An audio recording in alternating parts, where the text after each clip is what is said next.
as per usual, because I'm technically challenged.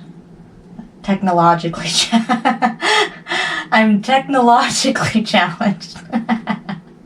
That was funny. I don't care who you are. How to be your own coach and how to be your own best friend. But also I'm talking about why coaches need coaches. And it's a perfect example because like everything I'm doing today with technology, which is a lot, and I even prepped it last night to like try to figure out how to understand my own tech devices. Like I was even coaching myself through because technology for me is so frustrating. Anyways, I'm just gonna trust that you can hear me, and then if you can't, somebody, for the love of God, please say something. I have an aversion, like we were talking about in the last live. I have had a tech aversion, and that's just something for me that I've really tried to not say that or feel that way and sort of dive into that. So I pulled out all of my tech stuff. I talked to some friends that are so much more tech savvy and like IT, they know all about that stuff. And so I feel a little bit more confident with it. But it is one of those things where I was coaching myself through, because truly when you have an aversion to something, or when you hate it with a burning passion like I do, which again, I'm trying not to bring myself down that path, but what ends up happening is you just don't touch it altogether, and that can hold you back. So recently, with a lot of the coaching work and mentorship and counseling stuff that I've been doing, I'm looking at those things head on, like all of the stuff that I'm bad at, or all of the stuff that I just truly don't want to look at, and just looking right at it. So I've been personally like in coaching programs over the years, many of them for many different reasons. And I've been in counseling for a very long time. You know, I think therapy is good for everybody.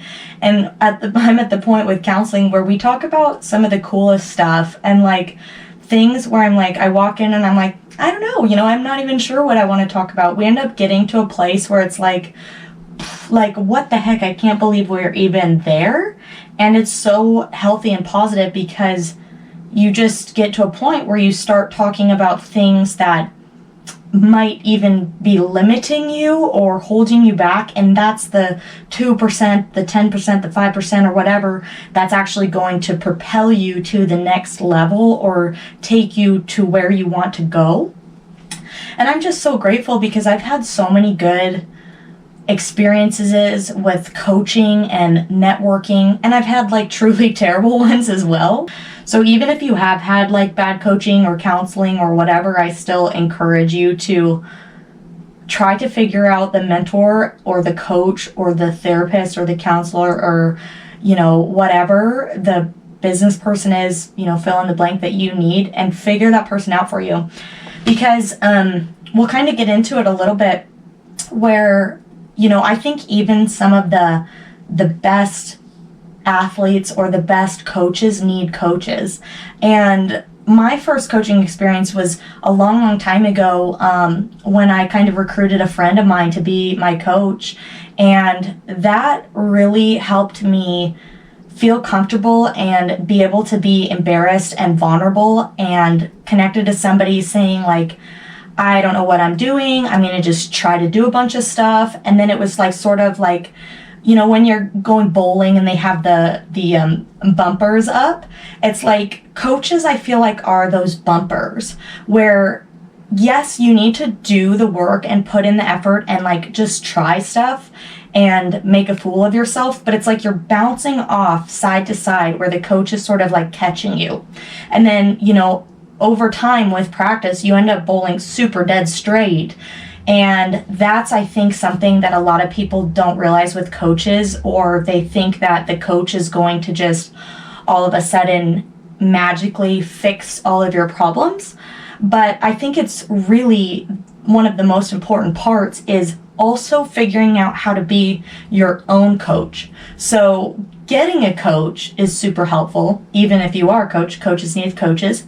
But if you're not a coach, I think it's really important to develop the ability and the mentality to be your own coach. So what I mean by that is there's so much on the back end that an athlete has to do, or that a person has to do, to make sure that they're focusing on the mental, the physical, the emotional, the sort of process that nobody sees or talks about.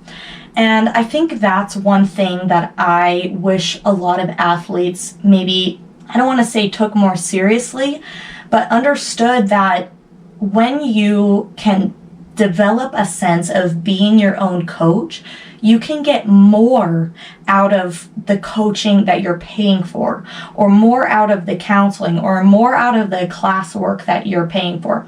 When you leave that coach, or when you no longer have access to that coach, you aren't soaking in and taking in as much of the experience as possible.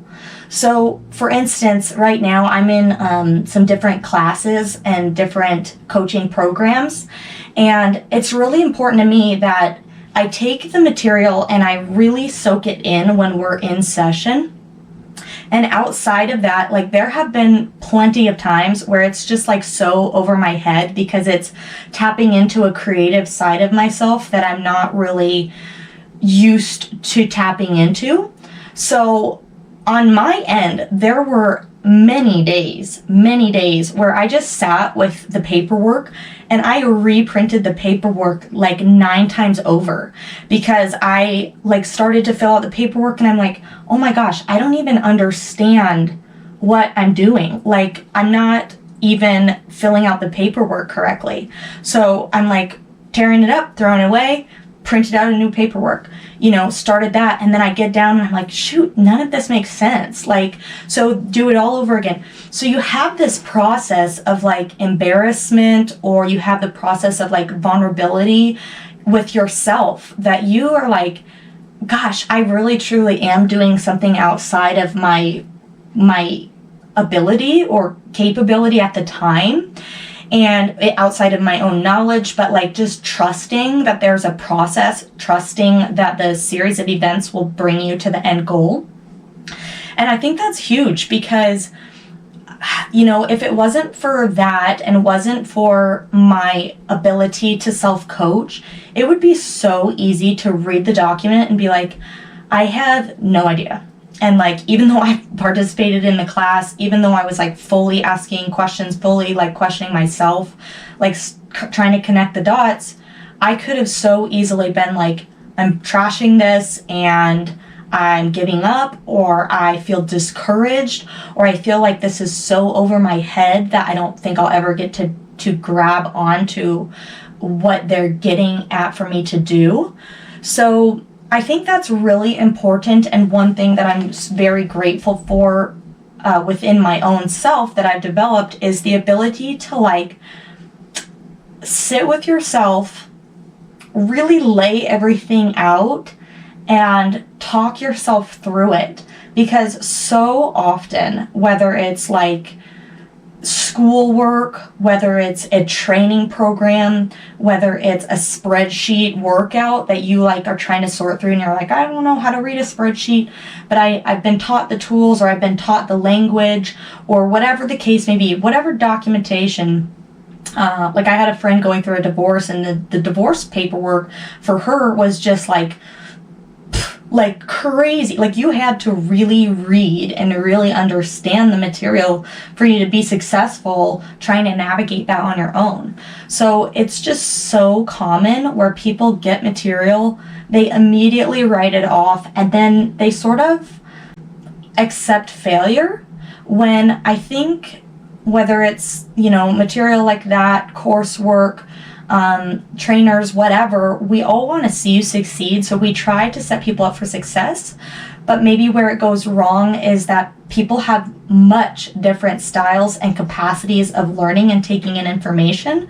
So I think that's really important to recognize, like, when you're going through a process, whether it's school, whether it's, my training programs, whether it's these online classes or whatever, the recognition that the way that you're hearing and learning the information might not be your strong suit, but it doesn't mean that it's impossible for you to learn. I think it's really common where people will put themselves into these boxes, but then they sort of say, well, I only learn this way, and so I'm incapable of all these other things.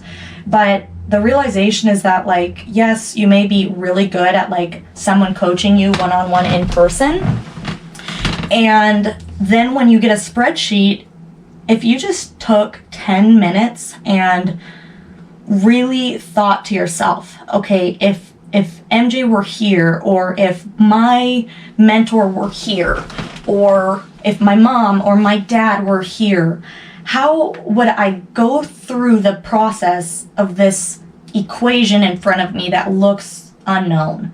So then really talking yourself through, like, and a lot of times what that is monitoring and limiting your negative self-talk, and really truly being a good coach for yourself. So yes, having coaches, people having coaches, so important. But then in those quiet times when you're left with this stuff that you have to understand and have to know, like, what is your process? So that's, I think, something that I'm encouraging you guys today, of like really thinking about when you're challenged, you know, mentally, emotionally, physically, in a book, in a course, in school, in life, or whatever. What is your process on how you get unstuck, or how you get through the mud?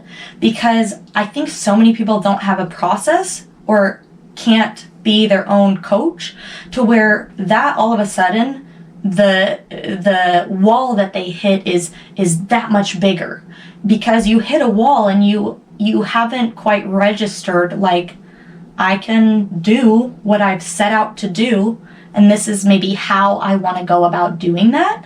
Even though it could be a generalized routine, generalized process, generalized self-talk, it will benefit that scenario. So yeah, and then there's great resources, like you get on ChatGPT or you get on these AI tools and you're like, I've never done this before, you know, give me the exact process on how to better understand this information, which is great. But also you are still stuck with yourself in your mind.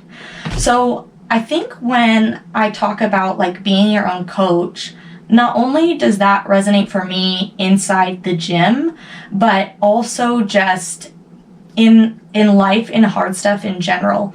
And that's why for me the gym is such a cool tool, because it teaches you how to self-coach and talk to yourself in a way that can be beneficial, even though a lot of people coach themselves in a very negative way.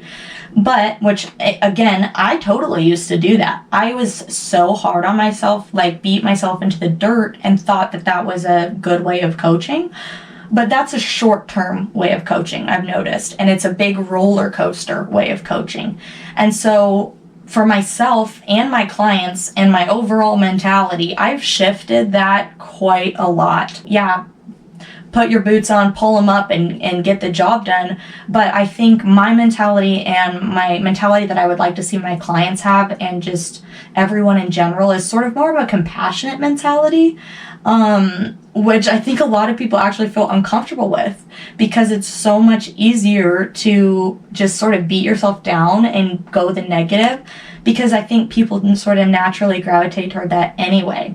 Being your own coach, or what I also refer to as being your own best friend, I've talked to a lot of people about that, because so often our language and our verbiage, kind of like what we talked about in our last live, the language and the verbiage is huge. If you can cut yourself off mentally from going down these paths that are toxic or not beneficial to your routine, not beneficial to what you're trying to accomplish, that's gonna put you ahead of the game tenfold.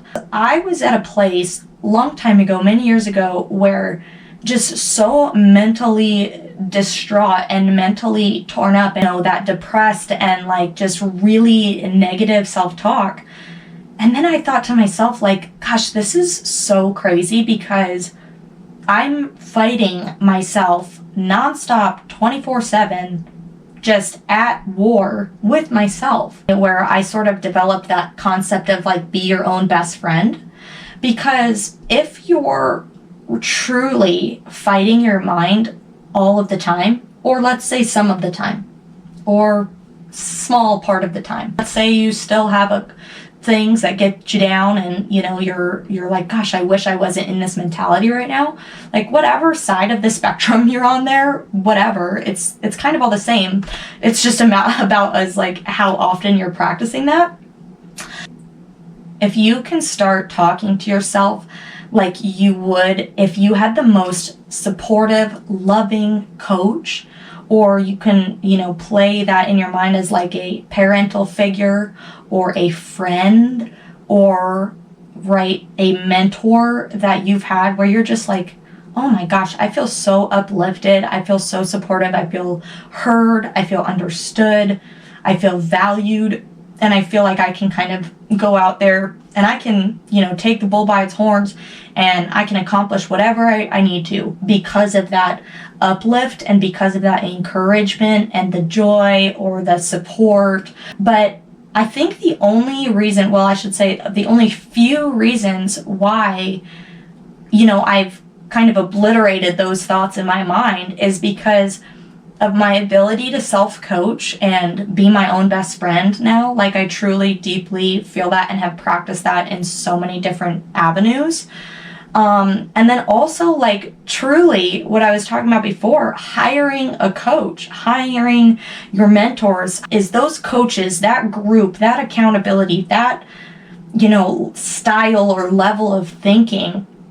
If you surround yourself with people like that, it's no longer going to feel weird that you're going to the gym. It's no longer going to feel weird that you're getting on social media and using it as a platform.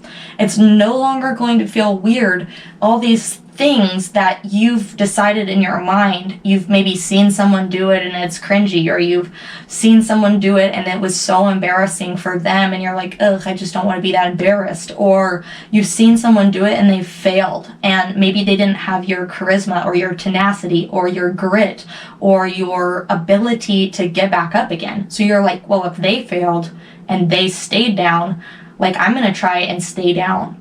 But that's the thing, is like being your own best friend and limiting that internal self-talk, like limiting it or obliterating it. And then also having your group, having your coaches, your counselors, your mentor, your friend groups, having your accountability groups. They don't even have to be your friends. They just can be other, like-minded, smart business people. So those people can really have you question everything, where you're like, why aren't I doing that thing that I don't want to be doing? Why aren't I looking at, money in this way? Why aren't I, going out and trying that? Why aren't I, speaking publicly? Like, all of a sudden, now the fact that you're not doing those things, it's like, oh, like, that's now you're questioning all of that stuff, when before you were questioning if that's even something that you wanted to be doing. But for me, the gym, and right, I see some of my other trainers or other coaches that I have been coached by, they'll be doing something. I'm like, why aren't I doing that? Like, that's totally valid. It totally makes sense. So I think not only does it help you question yourself, help you challenge yourself, but also it just gives you a better perspective, because in the world you can get so bogged down negatively. There's not as many reasons why you should be doing them. Like, you should figure out what your goal is and go out and do it.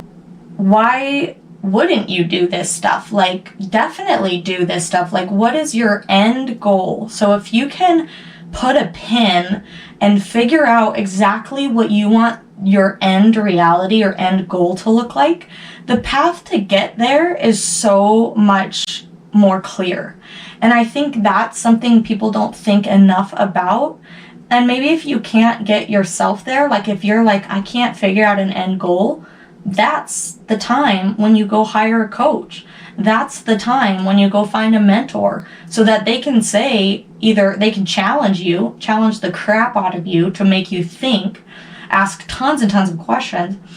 Or they can even just give you an end goal. Like, you might be so fearful and so ill-prepared for whatever your next step is that you can't even see the projection going forward.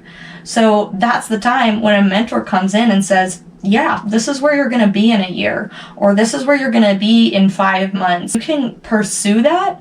And then if for some reason you're no longer in alignment with that, it's great because it's already gotten you that much higher for you to go off and do these other things that maybe now you can start thinking about, or now that you're more in alignment with. Since let's say that you took a personal training program with me and you got through 6 weeks, 7 weeks, 8 weeks, or whatever, and at the end of it you're like, you know what?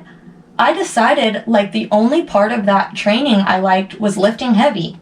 And so then you go down that path and you're like, okay, I'm going to only power lift. Or the only part of that training I liked was the routine and the regimen. So I'm going to now take just the routine and the regimen. I'm going to transfer that to my lifestyle. There's so many reasons why you should just take the leap and put yourself in more experiences and more situations to determine, when you hit those walls, how to either self-coach yourself at that time or determine, okay, I hit a wall, I tried to self-coach myself and I can't.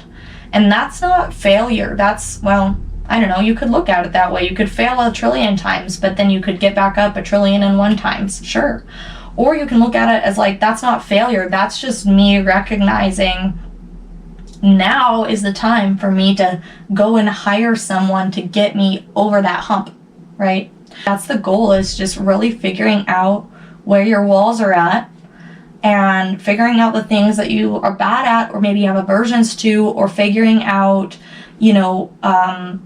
stuff that you're not wanting to look at, and get help with either getting more education on that stuff or getting a different mentality, or, looking at it with a different perspective.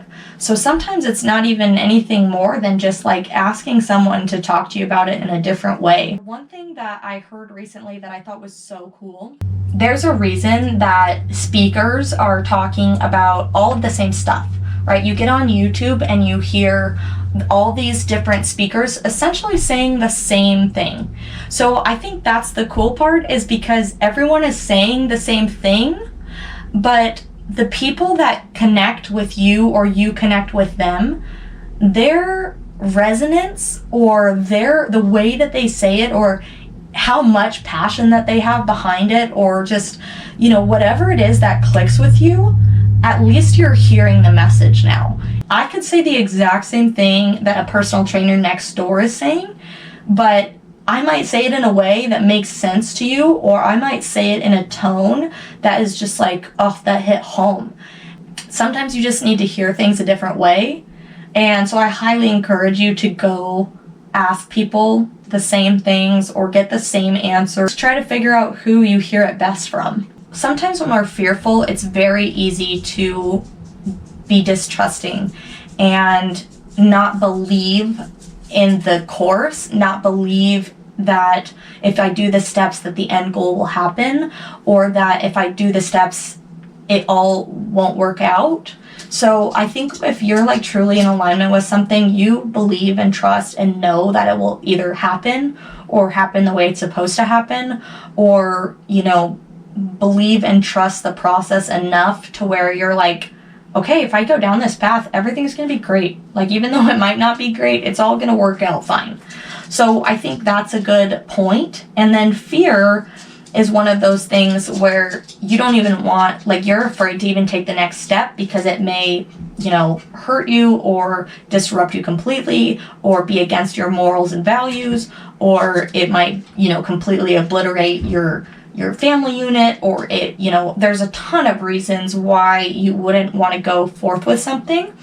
And so determining, am I being fearful or in alignment, it's a tricky situation. You should follow the feel of expansion. So if you feel like everything that you're doing is helping you level up as a person, helping you expand, like, internally, mentally, is like financially expanding you, within, your own morals and values and character and all that stuff. But follow the feel of expansion. So if you feel like you're becoming a better person or more like yourself, or you feel more expressive when you're doing that thing, that's great. And then at that point, right, I think taking any action is better than taking no action. And even though I don't know the exact perfect path to go down, if I go down any of the paths that get me to get closer to this goal, if I go down any of the paths, most likely I will get to that goal over time.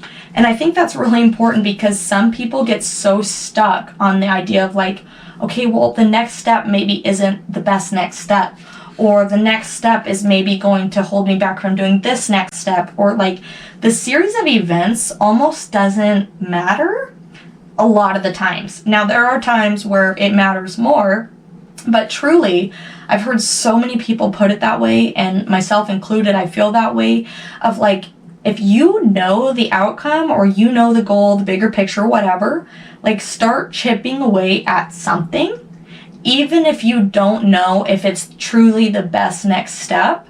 And if that's holding you back, if you don't want to do the next step unless it's the best next step, go get a mentor, go get a coach, go ask a friend, go ask somebody who's done it, go ask somebody that you trust or you value their opinion. So it's one of those things where, like, I encourage you guys to stop limiting yourselves, stop holding yourselves back, and really think about how to lift yourself up, push yourself forward, think positively, talk to yourself positively, quit talking shit about yourself in your own head, quit beating yourself down, quit taking away the wind in your sails, quit all of that crap that's literally hindering your progression, and nobody even knows it, right? Like, these people around you could be supporting you, and you're just internally like, you're the only one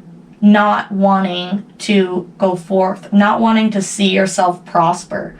What if you were in a room where everyone was cheering you on, and the only reason that you didn't do something was because you couldn't come to terms with your own mind, and you felt so scared and so against yourself that you forever stayed in your box? Sometimes it might feel like a big thing, but I think it's sometimes the smallest things like that that really actually tangibly help us go forward in the world, especially a world that is so critical and so judgmental. What in your mind are you really heavily scared of, or questioning, or fearful of, or what is holding you back? And then ask yourself, am I the only person that is truly actually holding myself back? But before I go, I wanted to do a little shout out to one of my friends, because she made an amazing book. So this is Catherine Soto's book, and if you want a link to it, I can get you a link. But it's called Turn Yourself In, and it's a self-mastery preschool for adults. Now, she does really cool work and coursework, and she created this book for all of her courses, and it's just actually like the coolest book, because it might be for some people and it might not be for other people, but truly when you're reading this book, it validates a lot of the things that we think about that maybe aren't verbalized ever or verbalized very infrequently, or a very niche group of people. So it's such a cool book because it makes you think, it challenges you, but then it also validates some of these unspoken things that are sort of just like whispers in the wind. And she's so in tune and so tapped into people in general, but I think this is a great book for majority of people, and also people that want to start to look at themselves and say, like, I'm ready to go to the next level, or I'm ready to sort of look at myself more to take me to the next level. And the caption on here, it says, bite-sized secrets, reflections, and exercises, which I totally agree with. Know, love, and heal thyself. So if you guys want a copy of this, it's amazing. It's a workbook. You can write about everything that you're reviewing. Wanted to share because I think it's great.